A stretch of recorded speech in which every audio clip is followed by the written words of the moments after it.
Oke, semangat pagi semuanya. Kali ini kita masuk ke pelajaran sistem security pada mata kuliah keamanan jaringan di Institut Teknologi Dell. Oke, ini materi ketiga atau minggu ketiga setelah sebelumnya belajar tentang ethical hacking. Sekarang kita masuk ke sistem security. Oke, untuk overviewnya kita ada tentang computer security, network security architecture, security attack classification, network threat model, hingga network security model. Nah, ini overview atau materi-materi yang akan saya bahas pada pertemuan kali ini.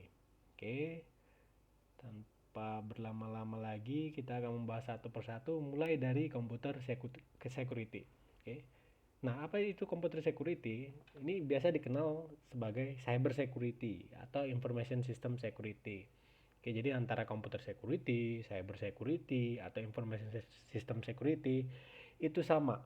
Oke, ketiga term ini, ketiga arti ini semuanya sama. Sama-sama melakukan protection pada computer system. Sama-sama melakukan perlindungan terhadap komputer yang kita miliki.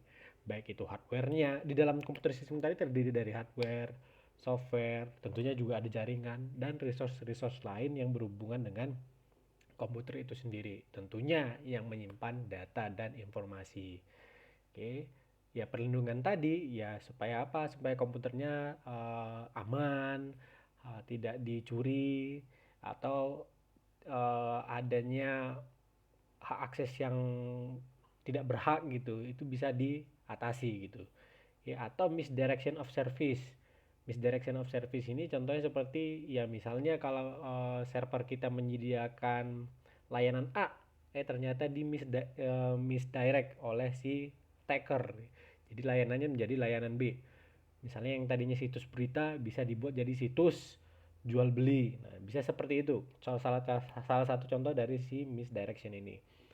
Nah, tentunya selain melakukan proteksi computer system, dia juga yang namanya computer security atau cyber security, dia melakukan preserving atau menyimpan yang namanya tadi ada integrity, availability, dan confidentiality atau yang kita kenal sebagai CIA triad. Oke. Dari si resource-resource atau sumber daya pada information system. Oke, itu tadi yang di uh, arti dari si computer security. Jadi poin pentingnya adalah protection of computer system dan preserving the CIA triad. CIA itu integrity, availability, dan confidentiality data. Nah, untuk network security architecture-nya sendiri, kita mengenal ada 3 bagian, mulai dari security attack, security mechanism, hingga security service. Nah, kita bisa lihat satu persatu, mulai dari security attack. Security attack ini adalah berbagai macam action atau kegiatan yang mengkompromis yang melakukan kerusakan pada security information yang dimiliki oleh organization atau sebuah perusahaan atau sebuah organisasi. Bisa juga oleh individu tertentu gitu ya. Jadi komputer sistem kita yang kita miliki, yang kita maintain, yang kita monitor, yang kita awasi itu sudah dirasuki orang, sudah dikompromis oleh suatu action atau kegiatan yang dilakukan oleh si attacker. Nah, information security sendiri bercerita atau bagaimana caranya kita memprevent tadi, melindungi dari serangan yang ada atau dapat mendetek serangan berdasarkan information based system. Oke, jadi kalau misalnya ada serangan ke dalam komputer kita, kita bisa memonitornya atau bahkan kita bisa mempreventnya terlebih dahulu gitu ya. Nah, untuk attack sendiri, yang namanya attack di dalam jaringan komputer itu range-nya sangat luas. Okay. Batasannya sangat luas sekali. Okay. Jenis-jenisnya sangat banyak. Uh, Suatu kegiatan bisa mencelakai suatu jaringan itu sangat banyak sekali jenis-jenis serangannya. Selain jenis-jenis serangannya juga banyak, yang diserang juga bisa dari skala kecil hingga skala yang sangat besar. Bahkan sebuah negara, jaringan sebuah negara juga bisa diserang. Oke, tergantung si attackernya siapa gitu. Nah, biasanya pada security attack ini ada dua term. Mulai dari threat dan juga attack. Oke, biasanya antara dua ini, antara threat dan attack, antara ancaman dan serangan itu biasanya sering dicampur adukkan untuk artinya. Sama-sama suatu term sama-sama suatu arti yang bisa merusak suatu komputer, jaringan sistem atau komputer sistem gitu. Oke. Antara threat dan attack itu hampir sama artinya. Sama-sama dapat merusak sebuah jaringan komputer. Oke, selanjutnya security mechanism. Mechanism ini dibuat, yang namanya security mechanism itu dibuat, didesain, diciptakan untuk melakukan apa? Untuk mendeteksi, uh, menghindari, atau melakukan recover terhadap serangan-serangan di dalam security information tadi. Di dalam security attack itu sebisa mungkin kita bisa mendesain yang namanya security mechanism. Untuk apa tujuannya? Untuk bisa melakukan deteksi, melakukan pencegahan, prevent, atau melakukan recover atau pengembalian data yang misalnya rusak atau hilang oleh si attacker gitu. Nah, catatannya adalah no single mechanism that will support all function required. Oke.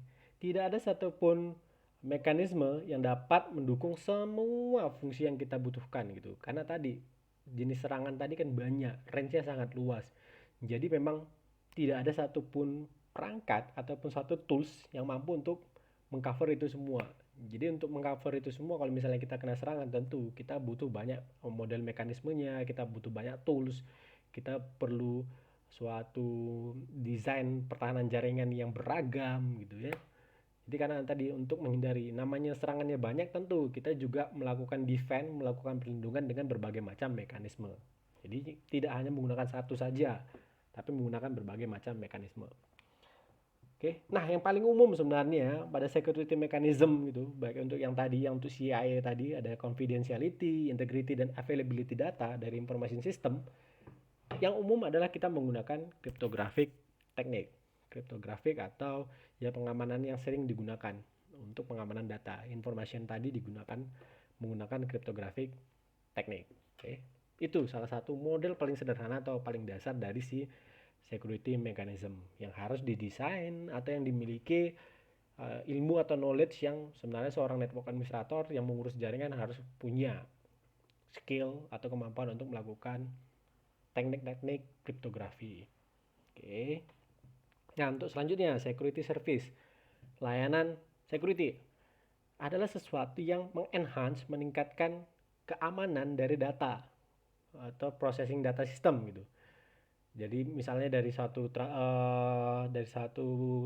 sender ke receiver mengirim data, melakukan transfer information, itu dilindungi. Tingkat security-nya itu ditingkatkan lebih jauh lagi sehingga data yang dikirimkan, yang ditransfer benar-benar aman.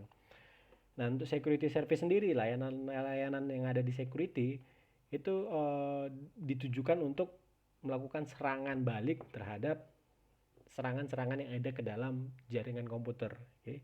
Intended to counter, untuk menyerang balik security attack. Okay. Make use of one or more security mechanism to provide the service. Ya tadi desain mekanismenya tadi sebelumnya ada beberapa macam yang bisa digunakan. Nah, itu bisa digunakan juga untuk menyediakan yang namanya service di dalam security itu sendiri, terutama security di dalam komputer jaringan. Oke, lanjut lagi. Nah, untuk klasifikasinya, security attack dibagi menjadi dua bagian besar. Ada yang namanya passive attack, ada yang namanya active attack.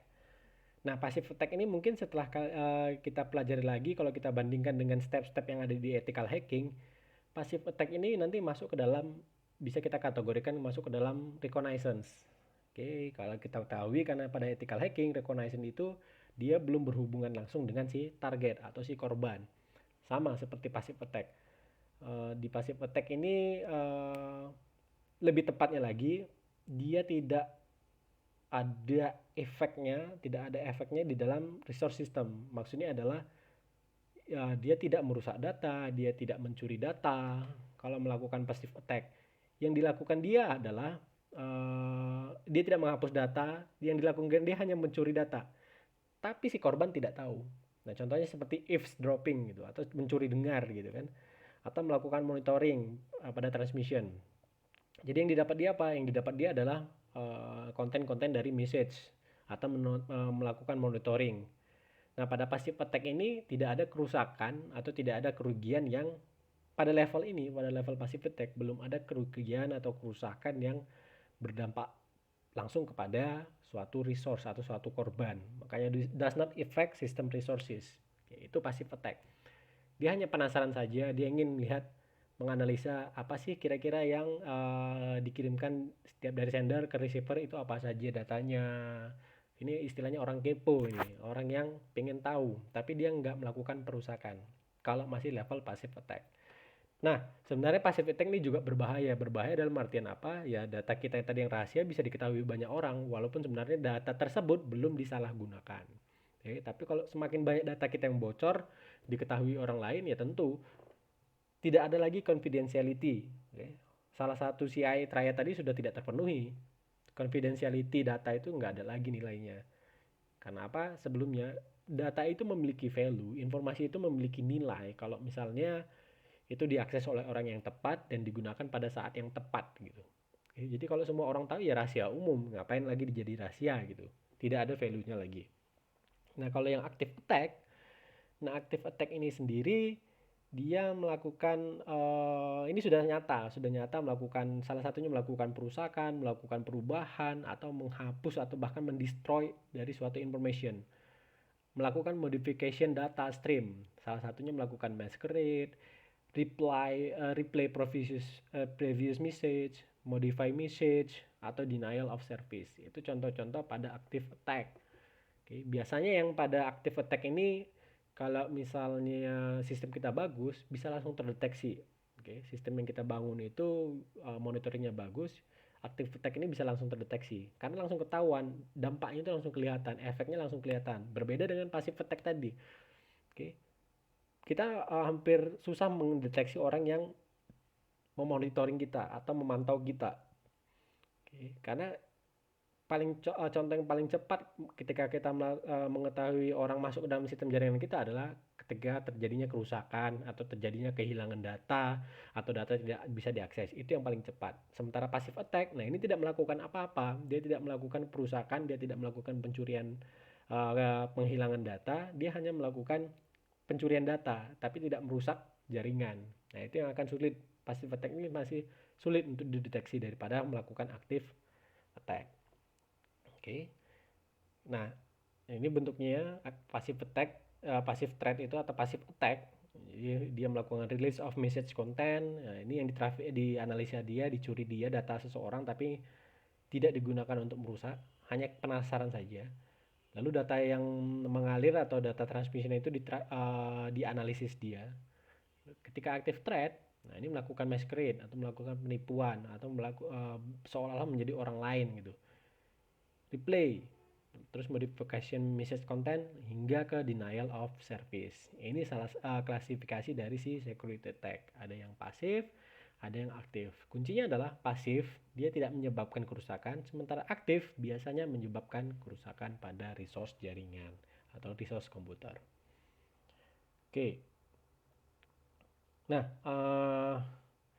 di passive attack sendiri kita bisa lihat, nah ini contohnya ketika passive attack release of message content. Ketika si Bob mengirim data ke si Alice, nah si Dart di sini bisa dibilang sebagai man in the middle attack. Dia hanya membaca saja. Dia tidak melakukan perubahan terhadap data tersebut, dia tidak menggunakan data tersebut untuk keuntungannya, dia hanya membaca saja. Oke. Tidak ada terjadi kerusakan antara komputer si Alice ataupun komputer si Bob. Jadi si Dart di sini hanya mengumpulkan data saja, itu pada release of message content. Begitu juga dengan traffic analysis, dia hanya melihat atau menganalisis trafficnya, tidak melakukan perusakan. Itu yang passive attack. Nah, untuk yang active attack atau yang masquerade, ini seolah-olah tadi kan kalau normalnya adalah Bob mengirim data atau mengirim transmisi ke si Alice. Itu normalnya. Namun pada active attack yang sifatnya masquerade, seolah-olah di sini si Dart bertindak atau berpura-pura menjadi si Bob. Sehingga data yang diterima oleh si Alice berpikir bahwa data tersebut dari si Bob. Pada kenyataannya data tersebut adalah data dari si Dart. Bisa saja karena si Alice percaya saja, oh ini data dari Bob. Bisa saja data tersebut berisi malware ataupun virus ataupun program-program jahat lainnya yang bisa membahayakan komputer atau data atau informasi yang ada pada si Alice. Itu masquerade, bertindak sebagai orang lain yang dipercaya oleh si korban. Replay, Nah, replay di sini contohnya adalah ketika si Bob melakukan transmisi atau melakukan komunikasi kepada si Alice. Nah, di sini contohnya si Alice sebenarnya sudah mengizinkan si Bob berkomunikasi dengan syarat menggunakan satu key atau menggunakan satu kunci gitu. Sehingga apa? Sehingga Bob bisa berkomunikasi dengan Alice. Oke. Kuncinya tadi legal gitu. Kuncinya antara dua mereka ini legal.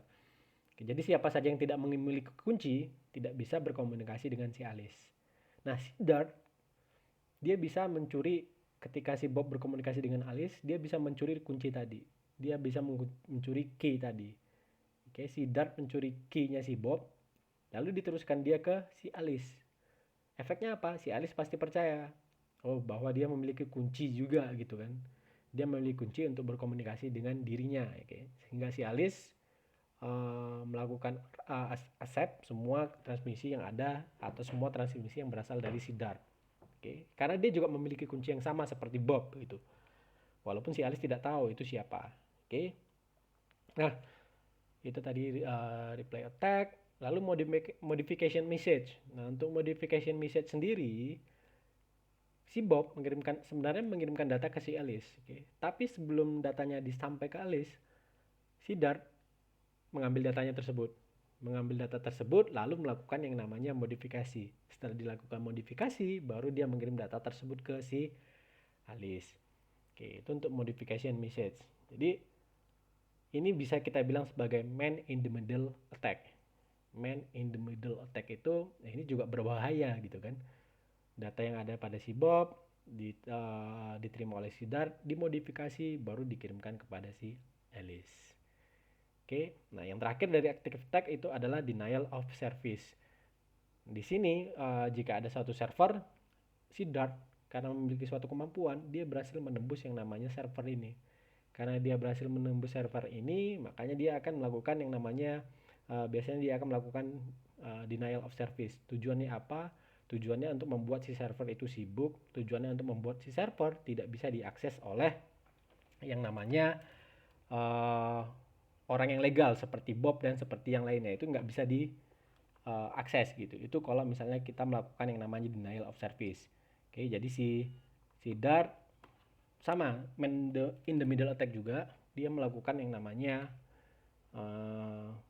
pemenuhan server, dia membuat server jadi sibuk, sehingga misalnya kalau kita akses servernya bisa saja connection time out.